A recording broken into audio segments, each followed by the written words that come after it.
Vamos seguindo nossa reflexão, o capítulo 2 do Mundo de Sofia, a Cartola. A única coisa que necessitamos para ser filósofos é a capacidade de nos admirarmos com as coisas. Sofia estava certa de que o remetente das cartas anônimas, fosse quem fosse, iria entrar em contato com ela novamente. Até ali, ela decidiu que não diria nada a ninguém sobre aquelas cartas. Na escola, estava difícil se concentrar no que dizia o professor. Sofia começou a achar que ele só dizia coisas sem importância. Porque não falava sobre o ser humano, ou sobre o que é o mundo, ou ainda como o mundo tinha surgido. Ela sentiu algo que jamais experimentara.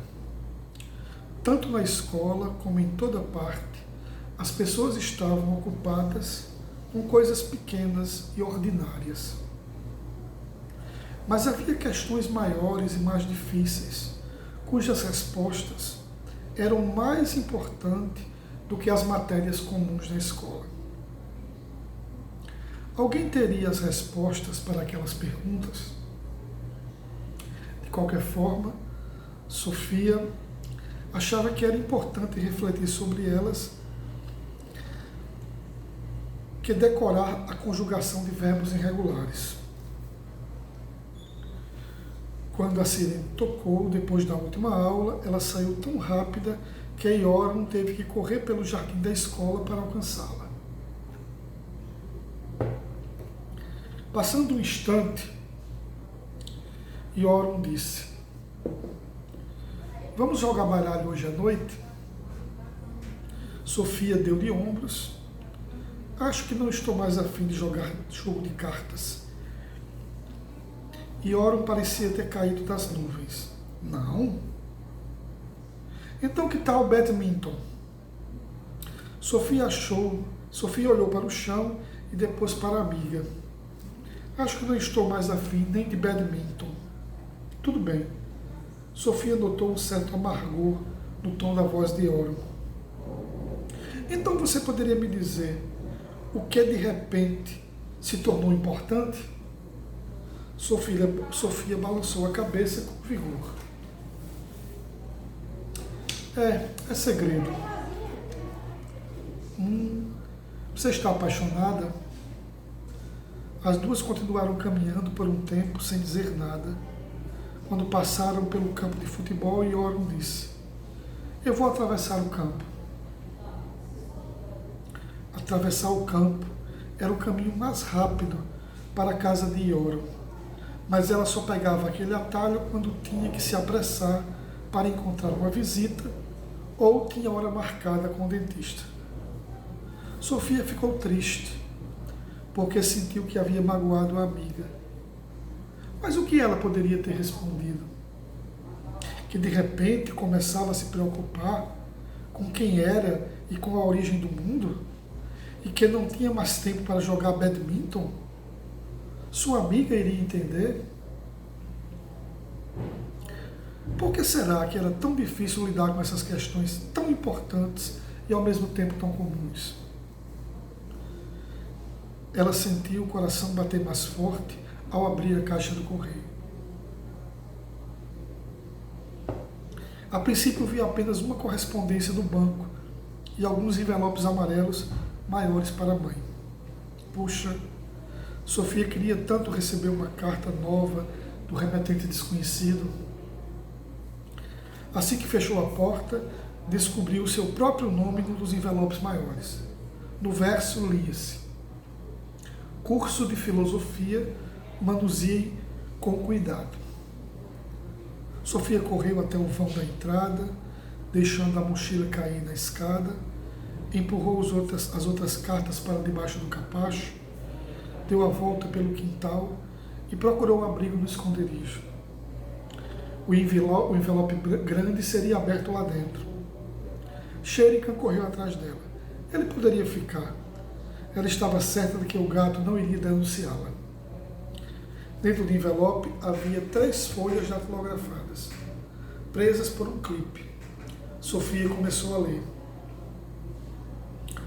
O que é filosofia? Querida Sofia, os homens têm passatempos diferentes.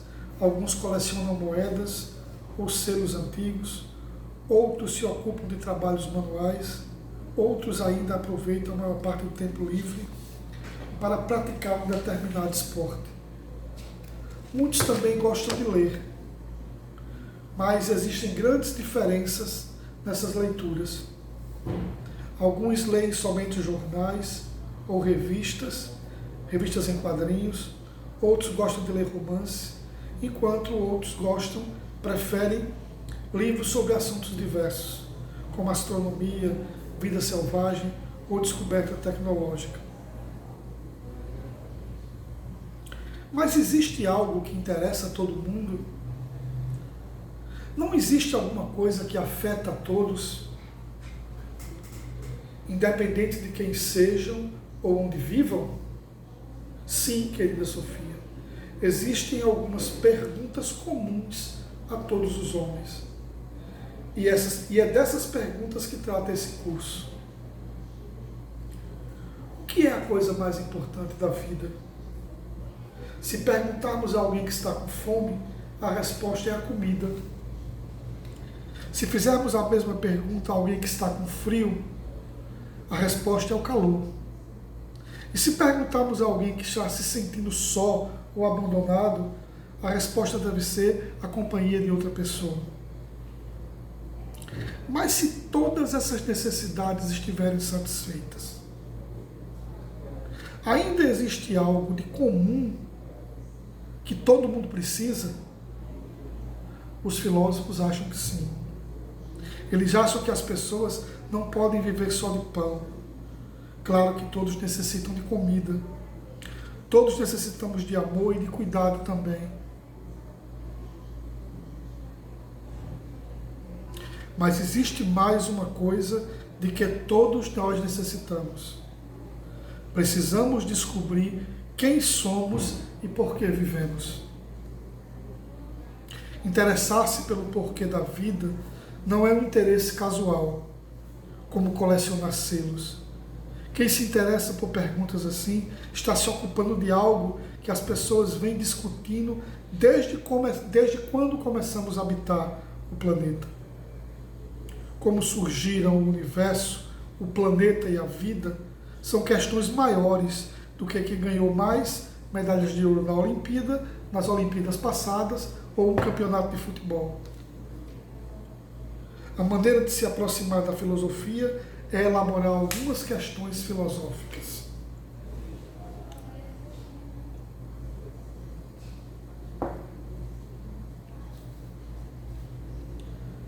Como o mundo foi criado? Existe algum propósito ou significado nos acontecimentos? Existe vida após a morte? Como conseguiremos achar resposta para essas perguntas? E principalmente, como devemos viver? Perguntas como essa sempre foram feitas por pessoas de todas as épocas. Não conhecemos nenhuma cultura que não tivesse se preocupado em saber quem são as pessoas e de onde vem o mundo. No fundo, não há tantas questões filosóficas para fazermos. Nós já fizemos algumas das mais importantes, mas a história nos mostra muitas vezes respostas diferentes para cada uma das perguntas que fazemos. Portanto, é mais fácil chegar a questões filosóficas do que respondê-las. Aqui eu destaco a importância e o papel do questionamento, das provocações filosóficas. Da mesma forma, hoje em dia, cada um deve encontrar suas próprias respostas para as mesmas perguntas. Não é possível encontrar numa enciclopédia se Deus existe ou se há vida após a morte. As enciclopédias também não nos dizem como devemos viver. Ler como pensam outras pessoas, no entanto, pode nos ajudar quando precisarmos elaborar, ou quando precisamos elaborar, nosso próprio juízo sobre a vida. A busca dos filósofos pela verdade pode talvez ser comparada com uma história policial. Alguém acha que Andersen é o assassino, outros acham que é Nielsen ou Jepsen. Na realidade, a polícia pode solucionar um mistério criminal rapidamente, após um dia de investigações. Pode-se imaginar também que um mistério assim jamais será solucionado. Mas mistérios sempre têm solução.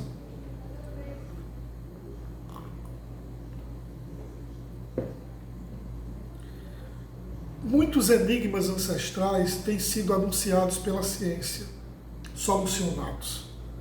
Antigamente, um grande enigma era saber como seria o lado escuro da Lua.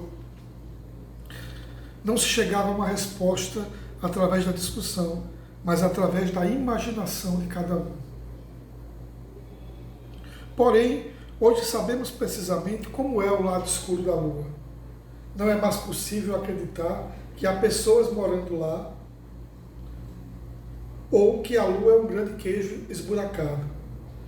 Um dos mais antigos filósofos gregos, que viveu há mais de 2.000 anos, dizia que a filosofia consistia na capacidade de admiração do homem. Para ele, os homens achariam a vida algo tão único que as tais perguntas ocorreriam naturalmente. É como quando presenciamos um truque de mágica. Não conseguimos dizer como aquilo que vimos aconteceu. Então perguntamos: como pôde o mágico transformar um par de lenços de seda brancos num coelhinho vivo? Para muitas pessoas, o mundo é tão incompreensível quanto o truque de mágica que tirou um coelhinho de uma cartola que estava vazia. No caso do coelhinho, sabemos que o mágico apenas nos iludiu. E é justamente porque ele consegue nos iludir que queremos descobrir como ele fez o truque. Mas, quando nos referimos ao mundo, é um pouco diferente. Sabemos que o mundo não é um truque, nem uma ilusão, pois vivemos aqui e fazemos parte dele. No fundo, nós é que somos como o coelhinho que foi tirado da cartola. A diferença entre nós e o coelhinho é que ele não sabe que está participando de um número de mágica. Conosco é outra história. Temos consciência que somos parte de algo misterioso e ansiamos por descobrir como tudo pode ser explicado. PS. Quanto ao coelhinho branco, talvez seja melhor compará-lo ao universo inteiro. Nós que moramos aqui somos os bichinhos minúsculos que habitam a pelagem do coelho. Mas os filósofos tentam subir, a partir dali, até a ponta dos pelos mais finos, a fim de poder encarar o mágico bem dentro dos olhos. Você está acompanhando, Sofia? Vamos continuar.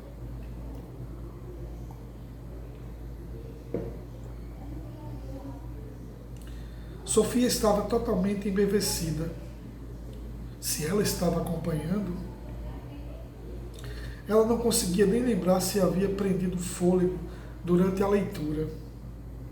Quem teria trazido a carta? Quem? Não poderia ser a mesma pessoa que enviara o cartão de aniversário para Hildir Mulknag, pois o cartão tinha selo e carimbo.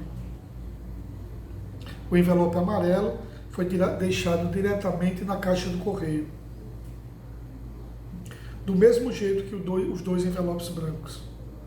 Sofia olhou o relógio. Já eram 15 para as 3. Sua mãe voltaria do trabalho. Dali a 2 horas. Ela se esgueirou para fora do esconderijo e correu até a caixa de correio. Alguém teria deixado algo mais lá dentro? Sofia encontrou outro envelope amarelo com seu nome escrito. Olhou ao redor e não viu ninguém. Correu até o limite do jardim e espiou a trilha que penetrava na floresta.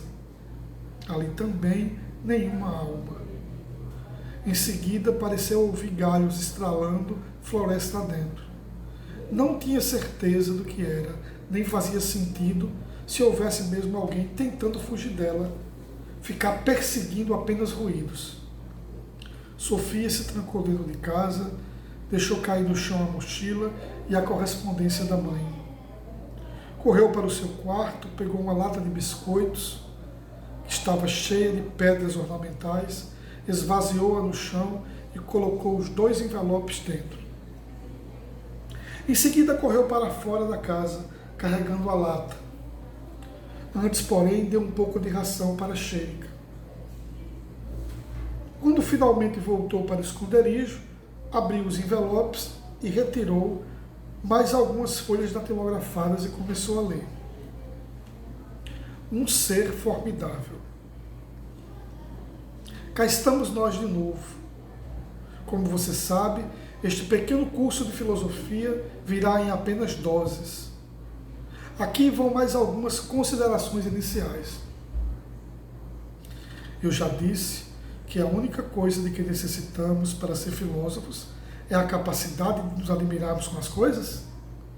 Se não, digo agora, a única coisa de que necessitamos para ser filósofos é a capacidade de nos admirarmos com as coisas. Qualquer criança pequena tem essa capacidade. É só do que elas precisam. Após alguns meses na barriga da mãe, são lançadas numa nova realidade, totalmente diferente. Mas depois, ao crescerem, parece que essa capacidade vai desaparecendo. Por que será? Será que Sofia Amundsen saberia a resposta? Veja bem, se um bebê pudesse falar, ele certamente diria algo sobre o maravilhoso mundo onde acabou de chegar. E embora bebês não falem, nós podemos ver como eles apontam para tudo em sua volta e agarram com curiosidade todos os objetos que estão ao seu alcance. Depois, quando vêm as primeiras palavras, o bebê para e diz au au, toda vez que vê um cachorro. Podemos vê-lo dando pulinhos no carrinho, sacudindo a mamadeira, au au, au au. Nós, que já carregamos alguns anos nas costas, não ficamos muito empolgados com tanta alegria. Sim, é um au au. Dizemos do alto de nossa experiência. Agora fique quietinho no carrinho. Não nos entusiasmamos mais. Já vimos outros cachorros. Talvez essa cena precise se dar mais algumas centenas de vezes antes que a criança consiga passar por um cachorro, ou por um elefante, ou por um hipopótamo,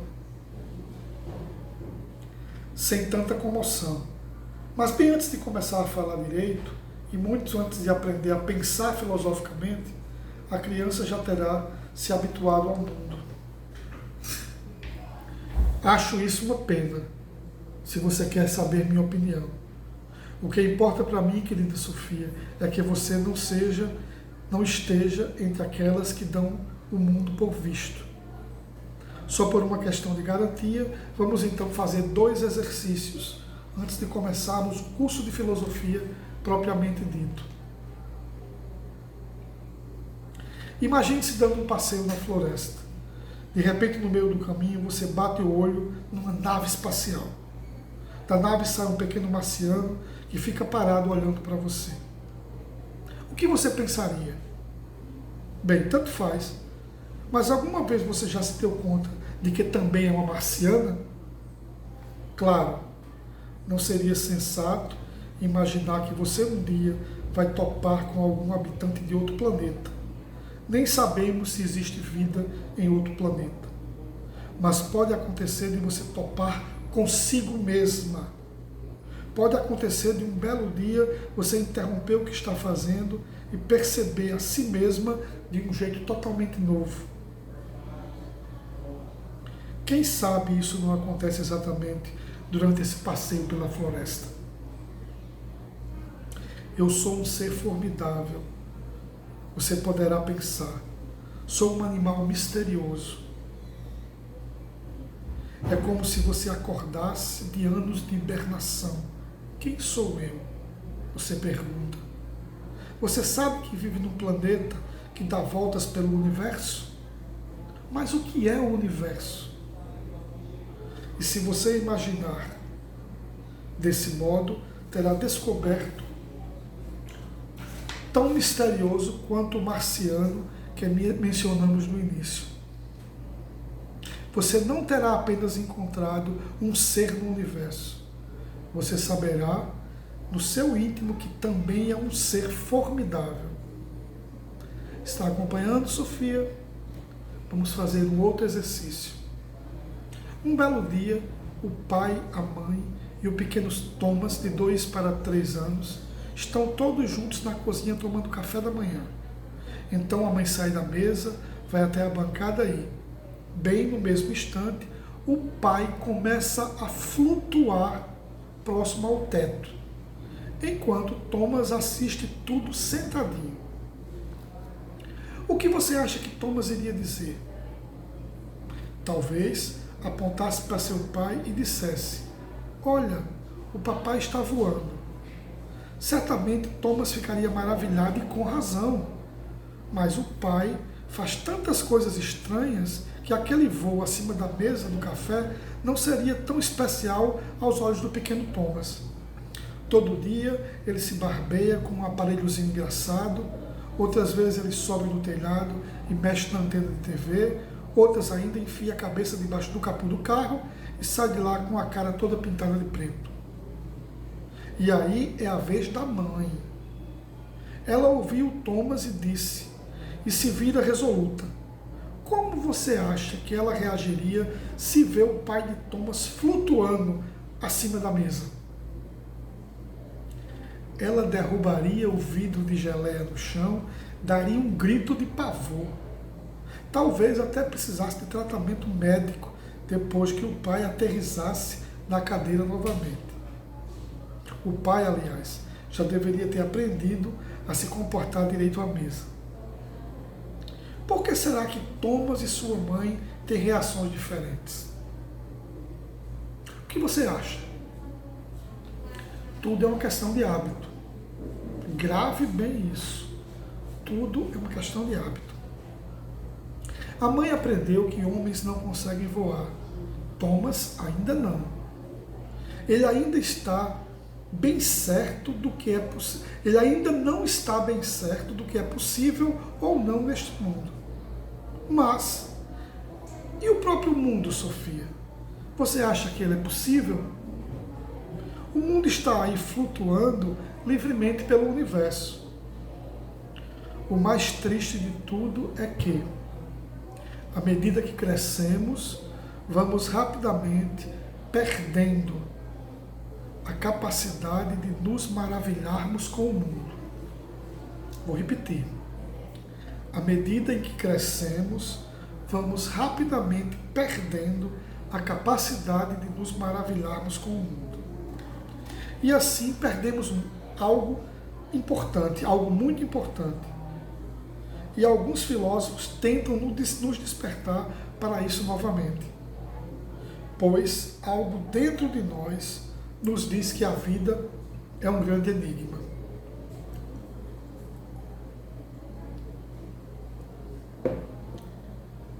Isso é uma coisa que vivenciamos muito antes de apenas de aprender a pensar sobre isso.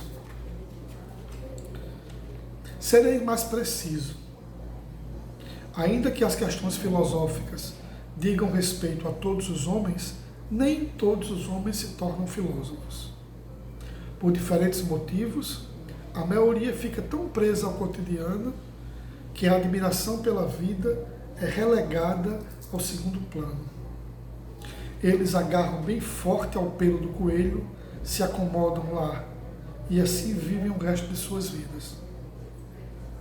Para as crianças, o mundo e tudo mais que existe aqui é algo novo, que causa estranhamento, que causa admiração.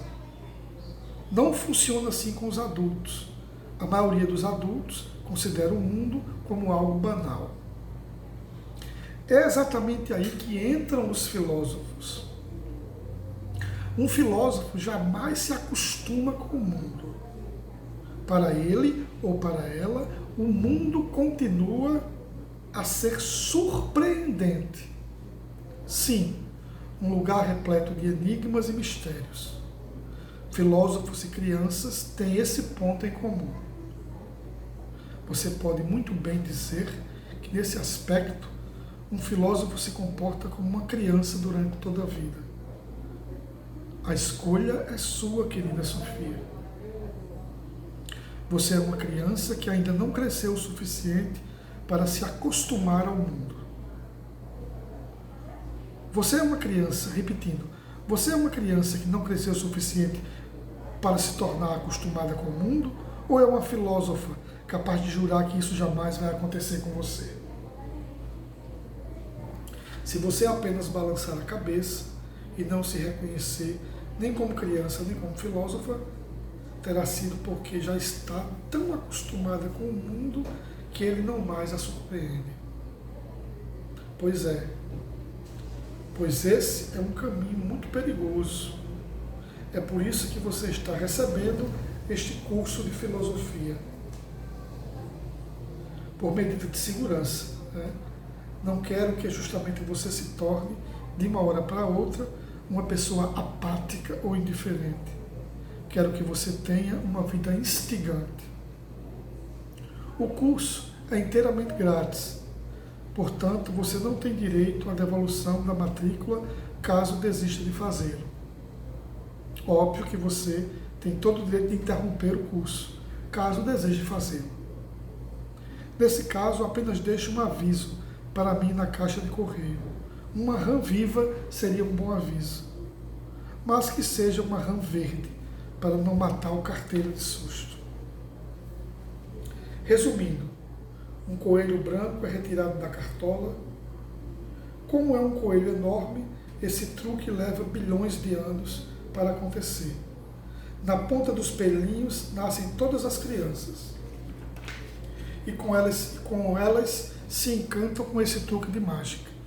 Mas à medida em que envelhece, elas vão afundando lentamente para a base do pelo. E por lá ficam, tão confortáveis que jamais ousarão subir de volta para a ponta dos pelos. Somente os filósofos ousam retomar essa jornada perigosa rumo à fronteira da linguagem e da existência.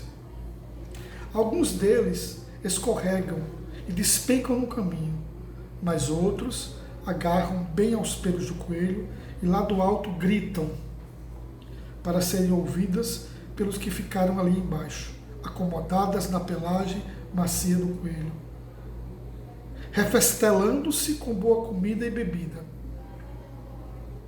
Senhoras e senhores, gritam eles, estamos flutuando pelo espaço. Mas ninguém ali presta atenção no que gritam os filósofos. Puxa, mas que gente mais barulhenta, dizem. E seguem conversando como antes. Será que você poderia me passar a manteiga? Qual é o saldo da poupança que temos no banco hoje?